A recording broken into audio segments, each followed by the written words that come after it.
মজুমদার কায়োপ্র্যাকটিক কুমিল্লা বাংলাদেশ। আমরা যেটা নিয়ে বলতে চাই, যেটা বলার উদ্দেশ্যে আজকে এই ভিডিওটা করা, সেটা হচ্ছে ডাক্তারের প্রতি অনীহা, চিকিৎসার প্রতি অনীহা কেন আসে। চিকিৎসা এবং ডাক্তারের প্রতি অনীহা আসার কারণ, একটা লোক দীর্ঘদিন অসুস্থ থাকার পর যখন সুস্থ হতে না পারে, যখন আশাই ছেড়ে দেয় আমি আর সুস্থ হব না, তখন ডাক্তারের প্রতি অনীহা আসাটা খুব স্বাভাবিক। উনি আমার পাশে বসে আছেন ভদ্রলোক। এখন থেকে প্রায় 2 বছর আগে বাথরুমে পড়ে গিয়ে মাথায় আঘাত পান। মাথায় আঘাত পাওয়ার পরে ওনার চিকিৎসা হয়েছে, ওনার সেলাই টেলাই করে হয়েছে, এখানে চিকিৎসা করা হয়েছে। চিকিৎসা করার পরে উনি চিকিৎসার মাধ্যমে উনি একটা মাইল্ড স্ট্রোক করেন। মাইল্ড স্ট্রোক করার ফলে ওনার কথা বন্ধ হয়ে যায়, উনি আর কথা বলতে পারেন না 1.5 বছর যাবত। 1.5 বছরের মধ্যে কথা বলতে পারেন না। এখন কথাটা কি ওনার ব্রেন থেকে বন্ধ হয়ে গেছে? আদৌ না, একেবারেই না, একেবারেই ভুল। কারণ ওনার কথা বন্ধ হয়ে গেছে, ওনার এইটা লক হয়ে গেছে।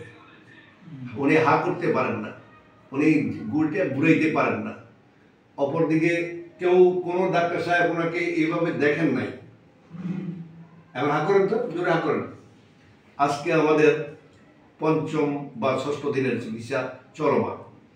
তাই এখন উনি বিরক্ত হন না ডাক্তারের কাছে যেতে। আগে ডাক্তারের কাছে যেতে বিরক্ত হইতেন, তাই না? তাই এখন উনি বিরক্ত হন না। তো ওনার কথা বলার মধ্যে এখন ওনার এই 6 দিনের চিকিৎসায় ওনার আমাদের যে চোয়ালটা ফ্রি হয়েছে, হাঁটা করতে পারে, জিহ্বাটা একটু বের করতে পারে। অপরদিকে আল্লাহ বলাটা অনেক পরিষ্কার হয়েছে। আল্লাহ আল্লাহ আল্লাহ আল্লাহ আল্লাহ আল্লাহ আল্লাহ, 1 2 3 4 5 6 7 8 9 10। অপরদিকে ওনার হিপ জয়েন্ট 2টা জাম হয়ে গেছে, ব্লকেজ হয়ে গেছে। ওনার শোল্ডার জয়েন্ট ব্লকেজ হয়ে গেছে। ওনার সার্ভাইকেল এখানে প্রবলেম হয়েছে। এই প্রবলেমগুলো একদিনে হয়নি, এটা হয়েছে প্রায় দীর্ঘ 2-2.5 বছর।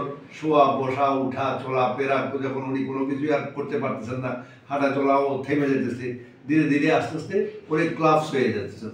তো এই ক্লাবস হয়ে যাওয়ার পেছনে চিকিৎসা তো অনেকেই দিয়েছেন বলতে উনি দেখান নাই বোধহয় বাংলাদেশে এমন কোনো ডাক্তার নেই, বাংলাদেশের বাইরে তো তার নেই, বাংলাদেশে এমন কোনো ডাক্তার নাই উনি দেখান নাই যে এই রিলেটেড ব্রেইন হ্যামারেজ এই রিলেটেড ডাক্তার উনি দেখাইছেন অন্তত 20 থেকে 25 জন। আমরা কাগজপত্রগুলো গত সপ্তাহে দেখিয়েছি, তখন ভিডিও করার মতো অ্যাবিলিটি আমাদের ছিল না, সুযোগ ছিল না, যার কারণে আমরা ভিডিওতে কাগজপত্রগুলো দেখাইতে পারিনি।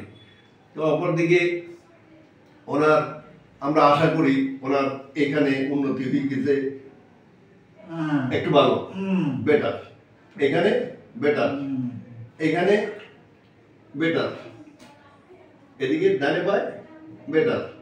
শুধু এখন উনি কথা বলতে পারলে আমরা ওনাকে ছেড়ে দিব। উনি যদি 100% কথা বলতে পারে আমরা ওনাকে ছেড়ে দিব। এবং এই কথা বলার জন্য আপনারা যেখানেই থেকে ডাক্তারি করেন, কথা না বলা রোগ একটা আছে, কথা না বলা রোগ। আর একটা হচ্ছে কথা অটোমেটিকলি বন্ধ হয়ে যাওয়া রোগ। কথা বন্ধ হচ্ছে কেন? আমার এই 44টা যদি না খেলে না ঘুরে, আমার জিহ্বা যদি কাজ না করে, তাইলে আমি কথা বলবো কি দিয়ে? আমি কানে শুনি, আমার ব্রেইন কাজ করে, আমার সবই ঠিক আছে, কিন্তু আমি কথা বলতে পারি না কেন?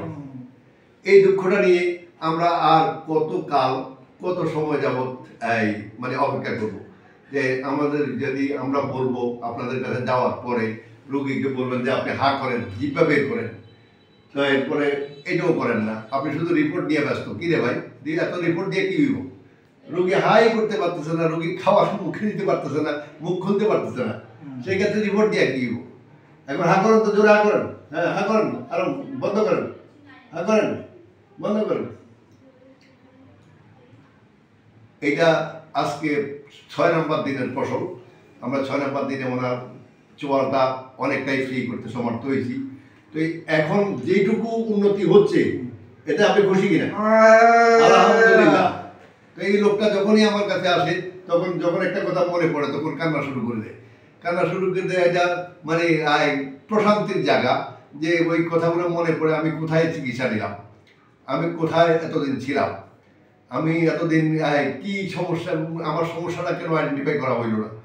তো এইসব বিষয় নিয়ে আমরা দৌড় দিব না। আপনারা জানেন না, ভালো কথা, আপনারা জানেন না, যেটা বুঝেন না, তাইলে আপনারা ওই রকম একজন ডাক্তারের কাছে রেফার করে দেন, ফাটাই দেন যে ভাই তোমার চিকিৎসা আমার কাছে নেই, তুমি ফিজিক্যাল ডাক্তারের কাছে যাও, ফিজিক্যাল ডাক্তারে ফিজিক্যাল ট্রিটমেন্ট করবে। এই তো ফিজিক্যাল ট্রিটমেন্ট করবো, সেখানে চলে গেলে আসার পরে আমরা আশানুরূপ রেসপন্স পাইতেছি, আমরা যথেষ্ট উন্নতি দিতে সক্ষম এবং আমরা পারি, তাই না? আচ্ছা, আসসালামু আলাইকুম।